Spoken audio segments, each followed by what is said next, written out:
Well, hello there. How are we? Welcome back to Here's Looking at You Film, a show for the vintage cinephile with modern sensibilities. I'm your host, Nikki, and today's film is a bit of a departure from our October classics that we just did. I'm actually coming up on the end of my birthday weekend here. It's 2 a.m. exactly, and I just got home from being prodded to go out on a Sunday night, but here I am on November 1st, Halloween night, with you. See how much I love y'all? Anyway, in honor of my slow and graceful ascension into cougarhood, we're going to watch one of the most famous cougar films of all time. We've been to the 40s, 50s, and 80s, but here we'll find ourselves comfortably on a velvet couch with a cup of Tang and our favorite go-go boots on. We're in the 60s.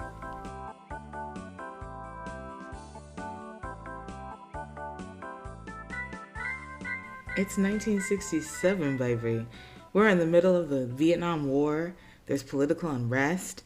The fight for civil rights in America is a blazing inferno. But none of that exists in the upper middle class world of Mike Nichols' classic romantic dramedy that we're covering today, The Graduate. Never heard of it? Well, have you heard the name Mrs. Robinson before? If you haven't, calling a lady Mrs. Robinson is like the white equivalent of being like, hey, Miss Parker. You know, she's a little aged like wine, but damn, she fine. That kind of vibe.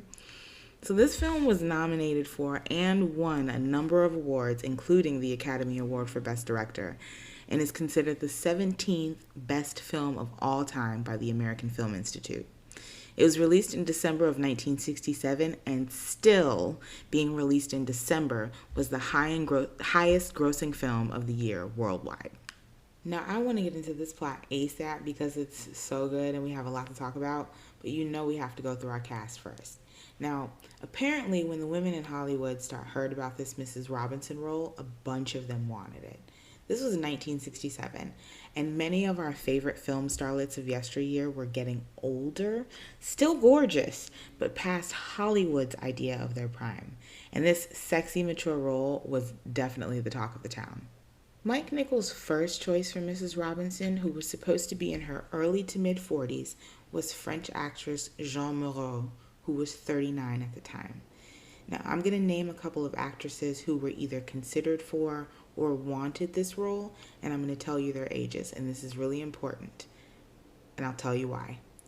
So the motivation for him wanting to hire Jeanne Moreau was this cliche that in French culture, older women tended to bring the younger men into their sexuality and ultimately into their manhood, but she wasn't available to play the role. And numerous actresses were also considered for or wanted a role in the film. Doris Day, who was 45, Joan Crawford, who was 63, Lauren Bacall, my favorite actress of the time, who was 43, Audrey Hepburn, who was 38, Sophia Loren, 33, Judy Garland, 45, Rita Hayworth, 49, Angela Lansbury, 42, and Ava Gardner, 45, all either sought or asked about or were looked at for the role of Mrs. Robinson. But Nichols ultimately ended up choosing Anne Bancroft because he wanted a younger woman. And Anne Bancroft was 35, and Ava Gardner, of course, and a lot of these actresses were in their late 30s, early 40s. Interestingly enough, they actually offered the role of Mrs. Robinson and Elaine, her daughter, both to Natalie Wood. And I don't know if you know Natalie Wood, but she was gorgeous. But she was also 29 at the time. But she turned both of the roles down. Now, note I said that Mrs. Robinson, who was supposed to be in her early to mid 40s, Nichols wanted a younger woman to play her and ultimately picked Anne Bancroft, who was 35 years old. Meanwhile, Dustin Hoffman was 29 years old, playing 20-year-old Ben Braddock. A 35-year-old woman played a woman in her early to mid 40s, and a 29-year-old man played a 20-year-old boy. The patriarchy, man. Lols. As you know, we don't run through the whole cast. We run through the main people. So we have Anne Bancroft playing Mrs. Robinson. Dustin Hoffman is playing Benjamin Braddock. Catherine Ross plays Elaine Robinson. William Daniels plays Mr. Braddock. Murray Hamilton plays Mr. Robinson. And Elizabeth Wilson plays Mrs. Braddock. Mr. Braddock, William Daniels, may sound like a familiar name to you. When we get into the movie, you might see why. Now that we have our players, we are ready to press play. So our film begins on a cold open, zoomed in on Benjamin Braddock with a pensive, empty look on his face. As we zoom out, we can hear the landing announcement from the pilot as he arrives home on a plane back to Pasadena, California from his East Coast college. As the pilot finishes the announcement, we cut to the opening credits quickly, accompanied by the visual of Ben on the airport's moving sidewalk as The Sounds of Silence by Simon and Garfunkel plays. And he keeps the same withdrawn look on his face. Now, quick fun fact, this song, The Sounds of Silence, was originally just used as a placeholder during editing until they could complete an original soundtrack. Usually, films at the time made original songs. However, they liked this so much and it grew on them, and they couldn't picture the film without the song. It was really uncommon at the time to use pre-existing songs for a soundtrack, but the blend of the visual and the audio made for an iconic opening sequence. So this is why they ended up asking Simon and Garfunkel to do their whole soundtrack. The sequence continues as the song plays with Ben retrieving his luggage and making his way through the airport, LAX, and as the song ends, we settle in on another close-up of Ben sitting in the dark. His broody moment is interrupted by his dad, Mr. Braddock, played by William Daniels. Mr. Feeney from Boy Meets World. So his name is Mr. Braddock, of course, but he's not in the movie that much. So I'm just probably going to call him Mr. Feeney whenever I talk about him because it's just easier for me and for you guys. So there's a party going on in celebration of Ben's graduation, and there's a ton of people at the house. Now, we know that these parties, quote unquote, in honor of someone, especially when they're thrown by our parents, is really just an excuse for them to drink and hang out.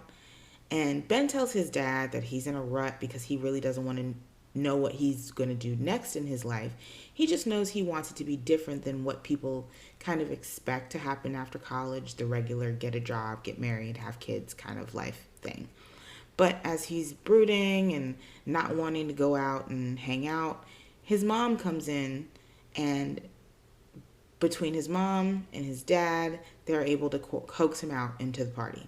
And he walks around looking for a way to go outside, looking for a way to get out to his car, any way to escape again. He keeps running into his parents' friends who all pretty much have the same question for him. What are you doing now? What are you going to do?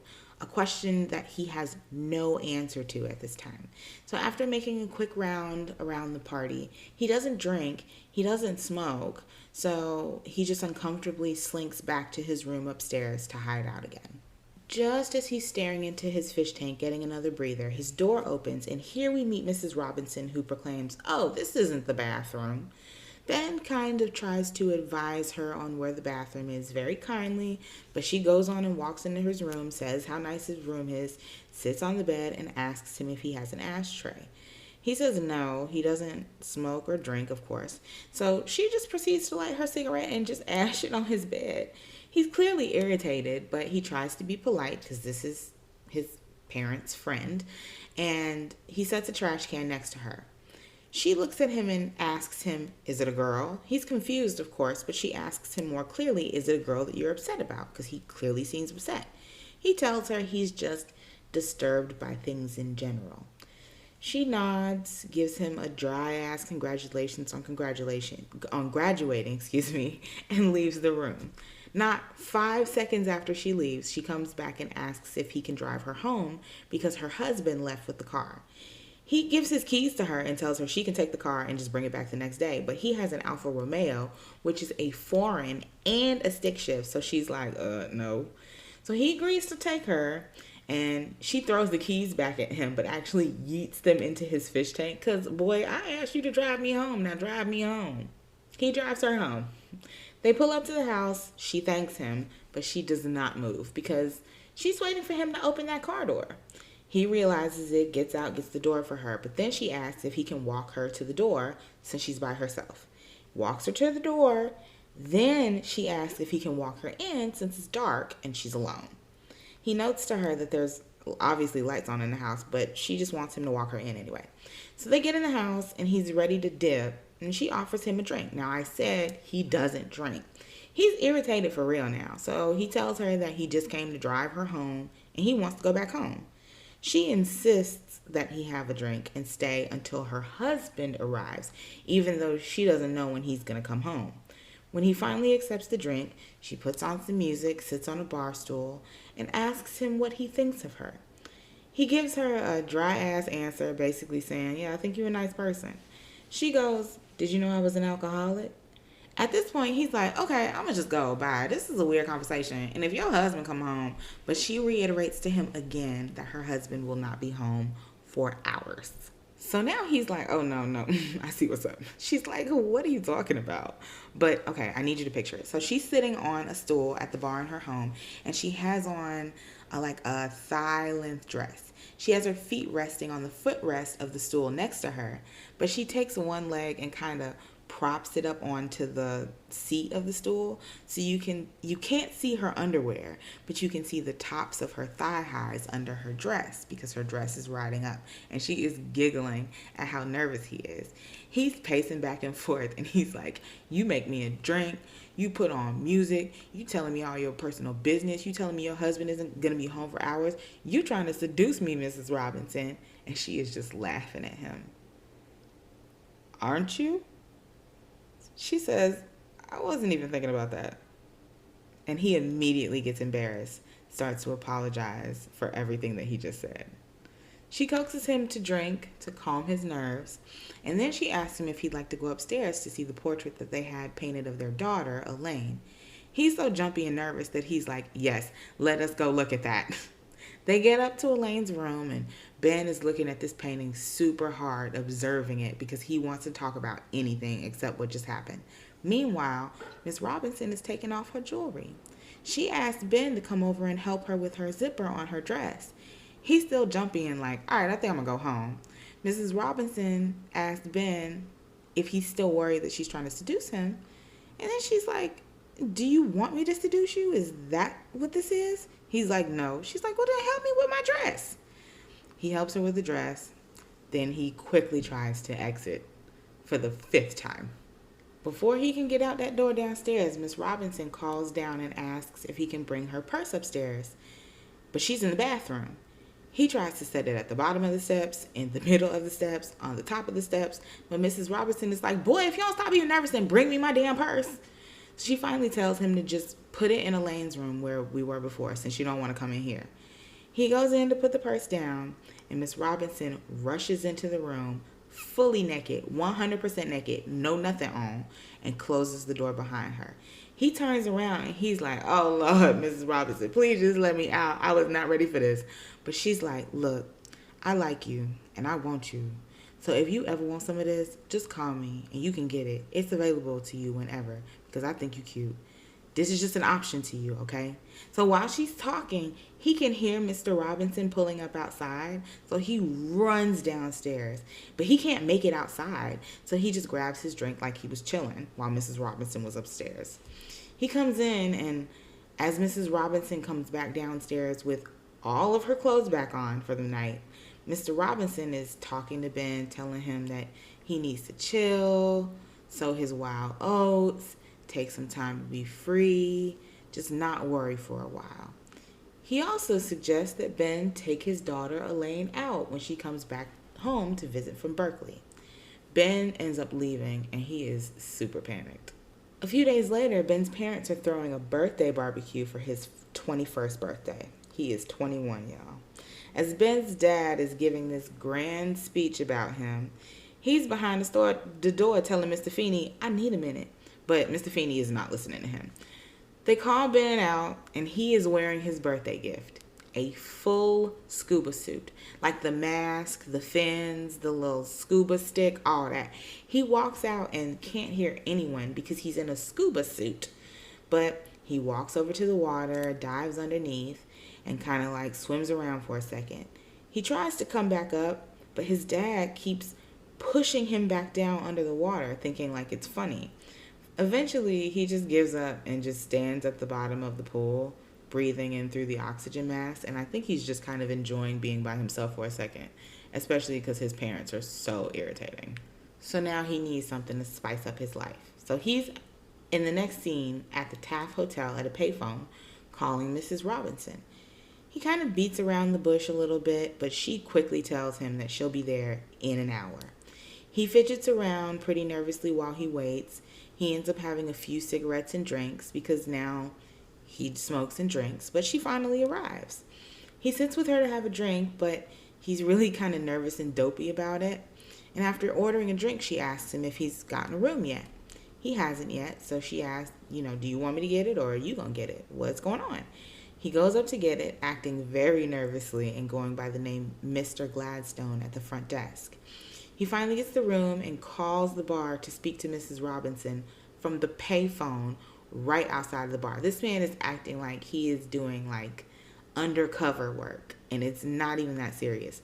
But he tells her that he thinks that the desk clerk was suspicious of what I don't know, but she tells him, just go ahead up and I'll just come up in a few minutes. Don't even worry about it. He gets ready to hang up and she says, do you have anything to tell me? And he's like, I just want to thank you for this opportunity, Miss Robinson. You are so nice. And she's like, no, baby, I need the room number. So he gives her the room number. She tells him she'll be up in a few. He goes up to the room. First, he turns the light on, but it seems a little too bright for him. So he turns that off and then just kind of turns the light on in the bathroom and leaves the door half cracked so there's light shining into the room. She finally comes in and immediately flips all the lights on, but he turns them back off because he's set his little mood that he wants. She lights a cigarette and takes a drag, and she leans forward against the dresser. This dodo walks up behind her and taps her on the shoulder, kind of coughs, and then decides to just kiss her right after she takes a pull on her cigarette. So she's just standing there waiting for him to pull away so she can blow the smoke out of her mouth. And he's not even really kissing her. He just has his lips on her lips, and they look really awkward. She tells him she's going to go ahead and take her clothes off, and he's like, well, what should I do? What do you want me to do? And she's like, do you want to watch? And he's like, yep, thank you. Okay, I will. Miss Robinson, I need y'all to understand, is smooth like butter. This woman is like the epitome of sex appeal. And this little boy is so dopey and 21 and nervous. It's somewhere between annoying and cute, and I don't really know where it is on that spectrum, but it's a little bit of both. So she starts to get undressed, and after she takes her shirt off, he just kind of puts his hand on her titty real awkwardly, but she sees a stain on her shirt and starts trying to rub the stain off. So then he starts having a whole crisis. Walks away from her and starts banging his head against the wall and says he can't do this because he respects his parents too much and it feels too wrong. So she's like, can I ask you a personal question? Are you a virgin? And he's like, what? That's funny. So she's like, yo, it's okay if you are. I mean, it's fine. Just because you're inadequate in one way. And he's like, inadequate? So she starts putting her clothes on like, well, I guess you just want me to go. It's fine. But he's like, hold the hell on. And she looks out of the corner of her eye like, oh, this boy he finna go off. So he walks over to the bathroom door, slams the door shut. So now the room is in complete darkness. And we hear, hello, darkness, my old friend, as the sounds of silence starts up again. And we fade in on a beautiful blue pool. Ben is chilling, floating. But it isn't his house. It's Miss Robinson's house. And he has been giving it to her on the regular. Now, understand when these songs play, there's only 4 Simon and Garfunkel songs in this film, and they typically play at least half, if not the whole song, and feature no dialogue, and these songs are played multiple times. During this song, We get a beautiful jump cut montage that cuts to close-ups of Ben's face, and either they pull out to him with Mrs. Robinson at her home or at the hotel, or they pull out to him at home staring pensively into space at nothing with that same empty look on his face. He always has the same dry-ass empty look, whether he's with Mrs. Robinson or by himself. The sounds of silence fades into April Come She Will, and the montage continues. The sequence lasts a total of 5 minutes, and one of my favorite parts of the sequences shows him getting up, walking past his mom into the kitchen to go out to the pool. Then as soon as he jumps in, he swims over to a pool floaty and splashes out of the water on top of it. But when we hear the splash, the scene quickly cuts to Ben flopping on top of Mrs. Robinson after a session. So you know what that splash sound means. Then, as we see him on top of Mrs. Robinson, we hear the voiceover of his father, Mr. Feeney, asking what he's doing, which is really startling with the image. But then there's another quick cut to Mr. Feeney standing over Ben while he lounges in the pool at home. Now, it's been a few weeks since he's been back, and his dad is asking if he's planning to go to grad school, get a job, anything. And he just kind of like, no, I'm just kind of chilling. His dad tells him, after kind of reaming him out for not doing anything right now, he announces that the Robinsons are there to visit, and Mr. Robinson, for the second time, has suggested that Ben take his daughter Elaine out when she comes to visit. Back at the hotel with Mrs. Robinson, she is trying to get those lights off to get to business, but Ben wants to talk because apparently they never talk and basically just have sex and bacon every time they meet up. She's asking him about college, but he doesn't want to talk about that at all. He never wants to talk about school. Then she suggests that they talk about art, but then says she doesn't really know anything about it and doesn't really want to talk about anything, so can they just do it? So he decides to ask about her husband and how she manages to get out of the house at night to see him. She tells him that her and her husband have separate bedrooms, so she doesn't really have to sneak. Now, Ben is very interested when he realizes that they don't have sex, so he asks why she's married to him. After tiptoeing around it, she reveals that they got married when she got pregnant with Elaine. He also asks her what her major was in college when she got pregnant, and she looks away from him and tells him that it was art. And she looks sad because, earlier she said she doesn't know anything about art. So, sad. But Ben is over the moon finding out that classy-ass Miss Robinson was getting busy in the back of a Ford back in the day and makes a comment about how Elaine came to be in the car. Miss Robinson asks him not to talk about Elaine. He decides to make a joke about asking Elaine out on a date, and Mrs. Robinson literally grabs him by his hair and tells him he better not ever ask her out.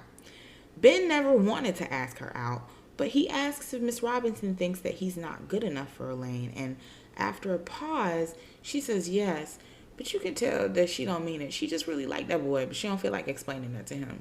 So he gets pissed and starts to get dressed. He's calling her a broken down alcoholic, saying he don't even like coming to see her. This whole thing is disgusting and sick, and he only does it because he's bored. So she tells him basically that he misunderstood, and she only thinks that they wouldn't be well suited for each other, not that he's not good enough. But she understands that he's disgusted with her, so she'll leave. As she starts to get dressed, he starts backpedaling, of course, because he's seeing her put on her stockings and it looks sexy. And he's apologizing, saying he didn't mean those things. He was only upset. And he does indeed enjoy seeing her. It's the best thing in his life at the time. So she looks happy. He tells her he wants her to stay. However, she makes him promise that he won't ask Elaine out. After he promises, she's relieved, but Ben does not like being told what to do, and she can tell that she's made him kind of unhappy. Now she wants to start a convo with him, but he tells her he doesn't want to talk. So they just both kind of silently and sadly undress to get ready to have sex. In the very next scene, like 2 seconds later, Ben's dad is like, you need to take Elaine out on a date. He tries to ignore it. Then he tells them, look, me and Elaine just don't get along. It's not happening.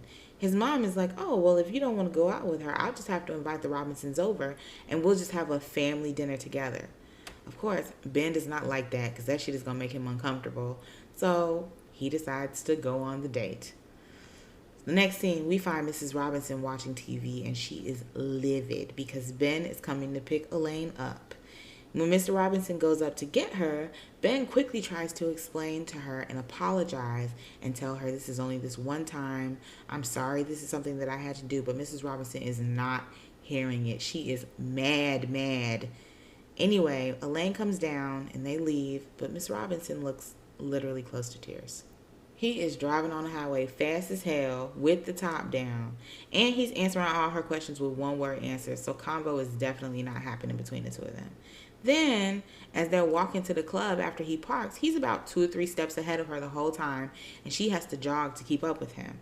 Then they get inside, and this man has taken her to a strip club and got a table right by the stage. She's clearly uncomfortable, but he's sitting up there like an asshole with sunglasses on, staring at the stage. Elaine asks Ben if he dislikes her, and he's like, why would I? And she's like, I don't know. So the stripper starts twirling her titty tassels, and Ben is like, oh, you missing a good part. The stripper, for some reason, sees that and takes that as a cue to come over and twirl her titties and her titty tassels right over this poor girl head. Her tassels is literally hitting this girl in the head, which Ben is just letting happen until he sees that she is crying. Elaine gets up, runs out, and of course, Ben has to get up and chase after her. She's running to go find a car so they can go home, and Ben is trying to get her to slow down. He finally gets her to stop, and he tells her that his parents made him go on this date, which of course doesn't make her feel good about the situation, but he says that that's why he was so angry about it, and he felt like he had to be an asshole, and he hates himself being like this. He asks her if she'll stop crying, and she says, no, I won't. So he kisses her. So she looks kind of startled, but she doesn't push him away. And they end up going to a drive-in diner, and they're deep in conversation about how they don't know what they want to do with their lives, and they kind of feel like they have to be rude all the time because the rules of life just don't make any sense to them right now. When he goes to drop Elaine off, she asks him if he wants to come in for coffee. He, of course, does not want to go in that house, and he says he just doesn't want to wake anyone up, but maybe they can go find another place to drink. So as they're driving off, she recommends the Taft Hotel, which makes him literally swerve off the road. And they get to the hotel. He says he's never been there before, but all of these people keep passing by him and saying, hello, Mr. Gladstone. Hi, Mr. Gladstone, as if he's a regular. And you know his name is Braddock, but he's like, he gets uncomfortable and he's like, I don't know why all these people keep calling me Mr. Gladstone. But he goes ahead and tells her that they can just leave.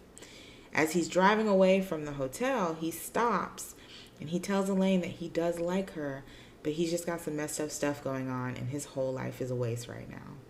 She point blank asks him if he's having an affair, and he admits it partially. He says that it was a married woman who has a son, and Elaine asks if it was over, and he says yes. He drives her home, and they have kind of this cute moment in the doorway, and he tells her he's going to pick her up the next day so they can go for a drive. He pulls up the next day, and it is pouring raining. The car door opens. Mrs. Robinson gets in and tells him, pull up the block.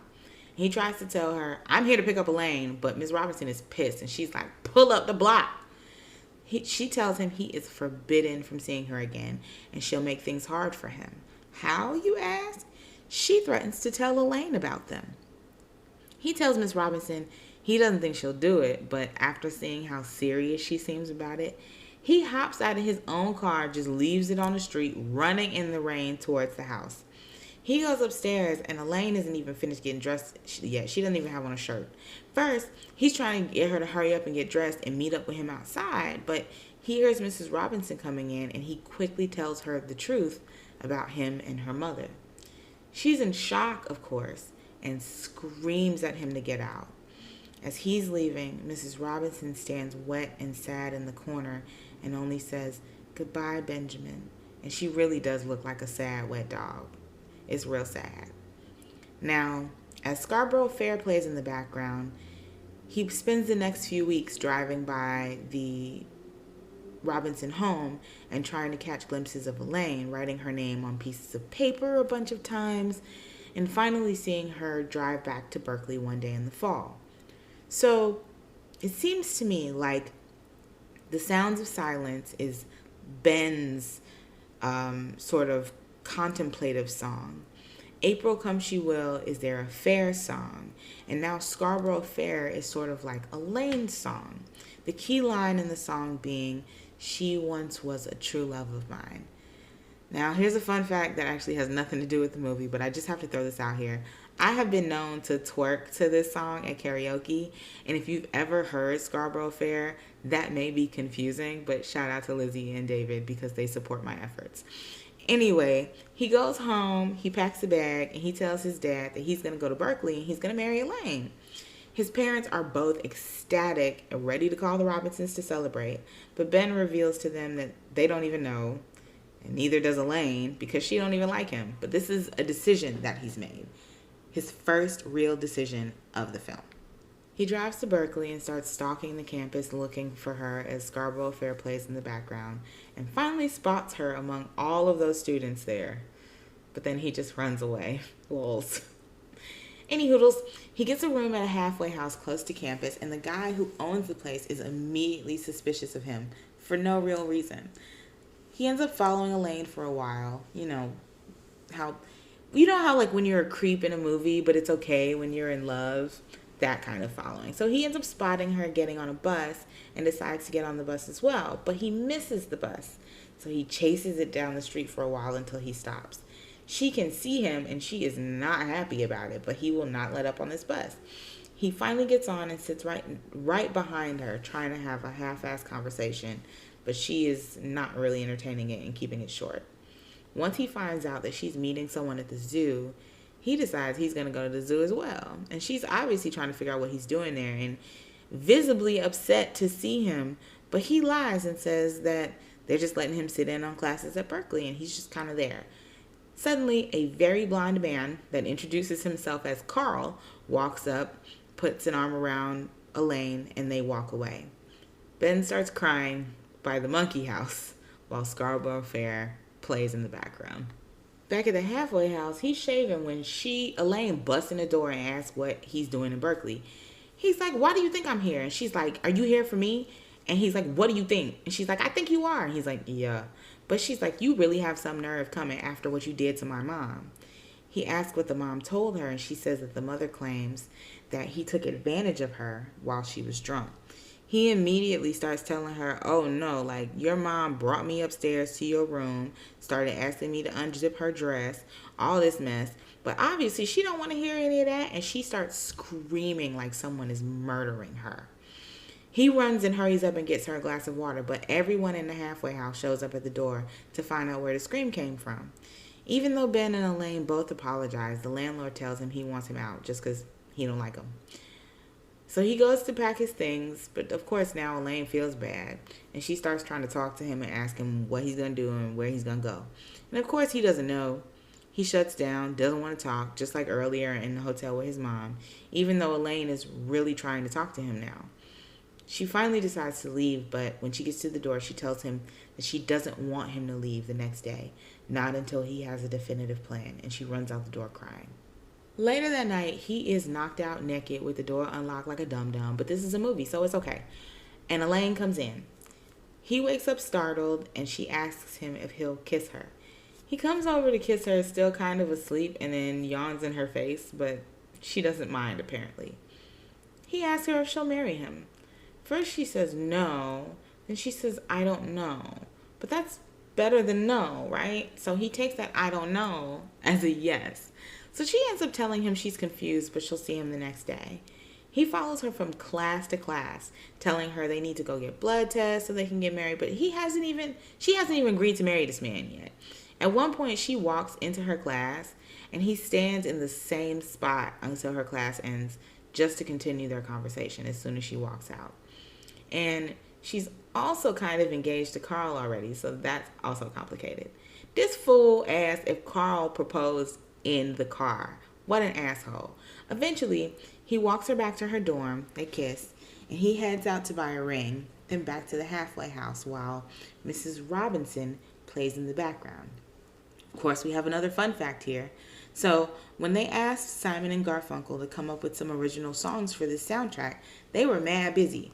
So they ended up using 3 pre-existing songs: April Come She Will, Scarborough Fair, and The Sounds of Silence, but they needed one more song. So they were in the process of writing a song called Mrs. Roosevelt that was about Eleanor Roosevelt and like general times past. And the director did not care what the song was about. He just knew that Mrs. Robinson and Mrs. Roosevelt had the same number of syllables and sounded kind of the same. So they changed the name and a hit was born.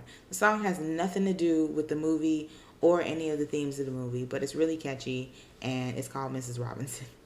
Mrs. Robinson plays for most of our driving sequences from here on out.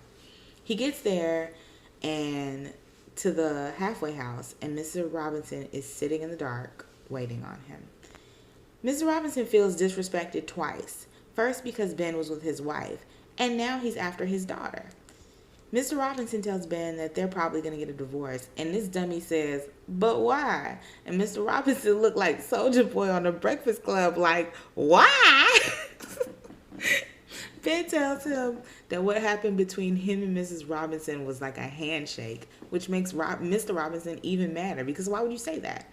And Ben says, "I don't love your wife. I love your daughter." Mr. Robinson pretty much threatens to have him thrown under the jail if he ever comes near Elaine again. He calls Ben filth, scum, and a degenerate as he leaves. And of course the landlord is standing there. Ben is trying to talk to him to use the phone, but the landlord literally tells him to get the hell out. Will not entertain another moment with this man, because I guess he had too much drama going on. So Ben leaves. He goes to pull up on Elaine at her dorm, and they tell him that Elaine has been pulled out of school. But her roommate has a note for him that basically says she loves him, but it's much easier if she just leaves, and they can never be together since her family hates him. He gets back in the car, drives back to Pasadena, and decides to break into the Robinsons' home to see if he can see Elaine. Well, Elaine isn't there, but Miss Robinson is. She calmly goes to the phone and calls the police, then asks if he'd like a drink before the squad car gets there. He tells her that he'll find Elaine, but she tells him that basically she'll be married by the time you get to her. Before he can get more info, he has to leave because the cops have pulled up. He drives back to Berkeley again, looking to see if Carl is around. He goes to Carl's frat house and asks where he is, and they tell him that he's getting married in Santa Barbara, and he also happens to find out that Carl's dad works in maternity ward. So he gets back in the car and heads to SB. He stops at a gas station in Santa Barbara and uses a payphone to call the hospital and talk to the maternity ward. Lies and says that he's the doctor's brother and he's also officiating the ceremony, so he needs to know what church they at. He gets the name of the church and the street, so he takes off, not even getting any gas, just trying to get there. Halfway there, Mrs. Robinson, the song, not the person, starts to creep to a slow stop in the background as his car runs out of gas. So he gets out and just runs to the church in silence. No song playing in the background. My guy is sweaty, unshaven, a whole mess. He gets to the church. The front door is locked, but he manages to go upstairs and find a way in through the top. Looks down through a glass window to see Elaine kissing Carl, signifying that they are officially man and wife. You may kiss the bride. Ben starts knocking on the glass and loudly calling, "Elaine! Elaine!" like a deranged man, prompting everybody to look up at him like he's crazy, of course. Now, Mr. Robinson is pissed and ready to call the police, but Mrs. Robinson looks smugly satisfied because the wedding is done and she feels like it's too late. Elaine looks around in confusion because everybody's bitching about what's happening, and she suddenly looks up and goes, "Ben!" He comes running down the stairs to get to her, but he's blocked off by her dad. Mr. Robinson gets a hold of him. He elbows him in the gut and makes a run for it. There is chaos in the church, and Elaine is fighting to get away. Her mother looks at her and says, "It's too late." Elaine says, "Not for me." And Miss Robinson slaps her across the face twice in a row on the same side. Ben ends up grabbing a large cross to fight off the crowd. Then, after they get out of the door, they stick the cross in the handles of the door to barricade it shut once they leave. They're giggling, laughing, and they make a run for it. And since, of course, Ben's car is out of gas, they get on a random bus and just run and sit in the back. They're laughing, giggling about the whole ordeal, kind of looking lovingly at each other for a second. But then, as the sounds of silence begins to play once more, their smiles fade as they realize that they have no idea what they're about to do now. The bus rides off while everybody on the bus is kind of staring at them, looking at them crazy. And there our movie ends. So, let's talk. You know we have to talk. There's a lot of themes that we could discuss in this film, and I'm obviously not going to go through them all. Water, shadows, the montages, music. But what I do want to talk about is Ben's need for control, or more importantly, his need for choice, okay? From the beginning of the movie, he's not sure what he wants to do with his life. He's unsure of how to move forward. At the beginning of the movie, we even get a clear image of him on a moving sidewalk, meaning he's just moving through life automatically. He's not moving himself forward. Life is just propelling him forward on his own, right? And these parties that his parents keep throwing, inviting their friends, are only reminding him of the looming fakeness and normalcy of adult life, something that he's desperately trying to avoid. And at the start of the movie, he doesn't drink, he doesn't smoke, all things that signify adulthood, parts of life that we associate with being a grown-up.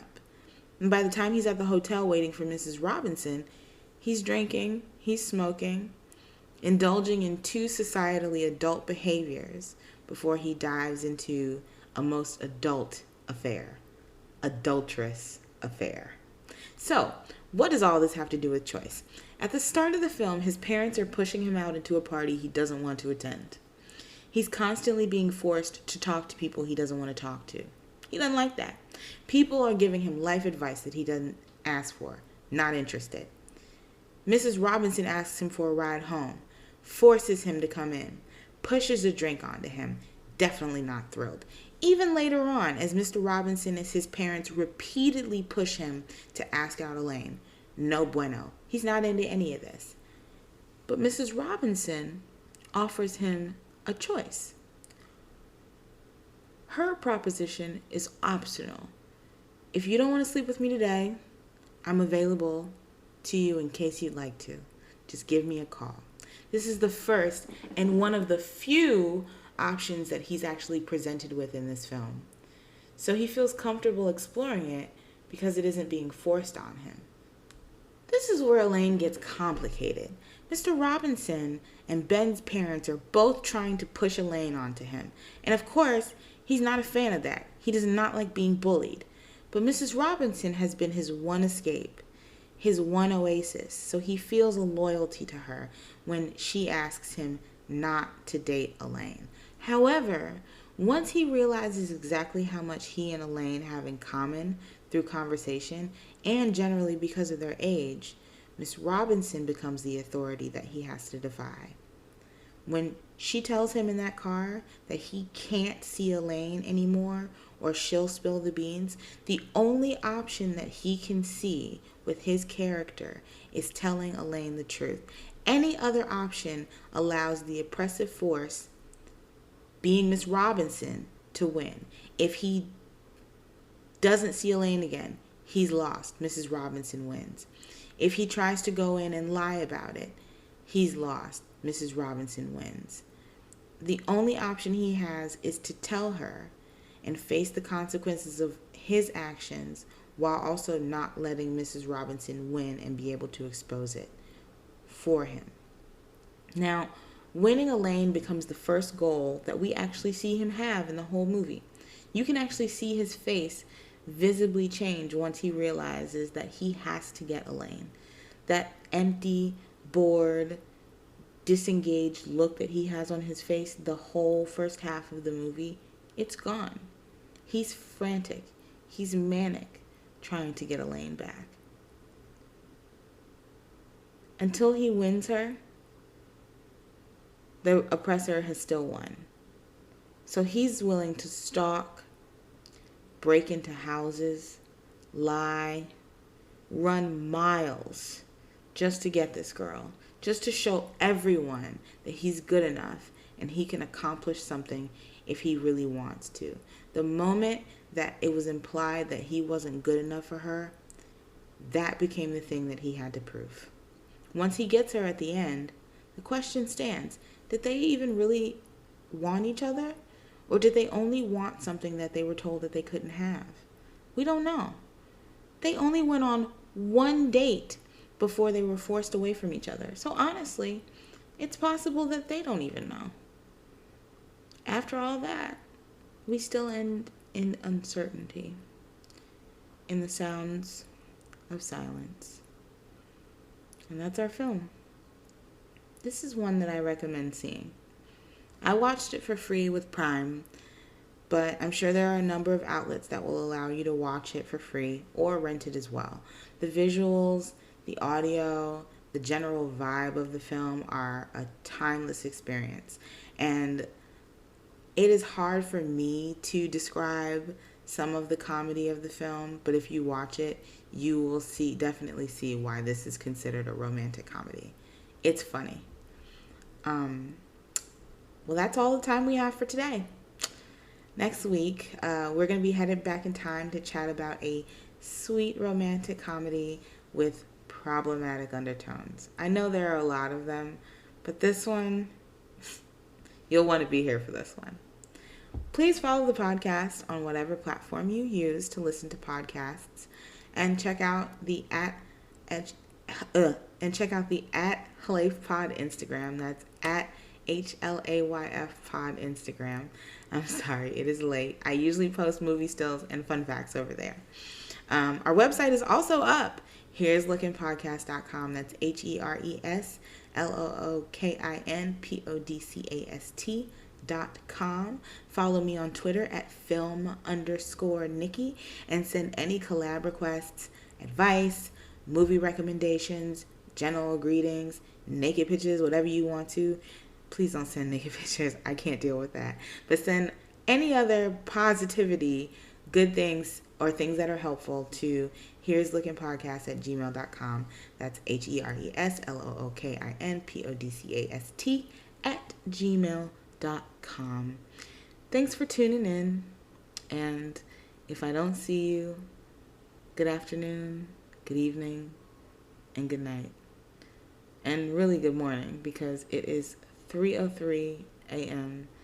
and I am headed to bed. And I hope that you are getting enough rest and drinking water too. And don't forget to refill your Brita filter. Cheers.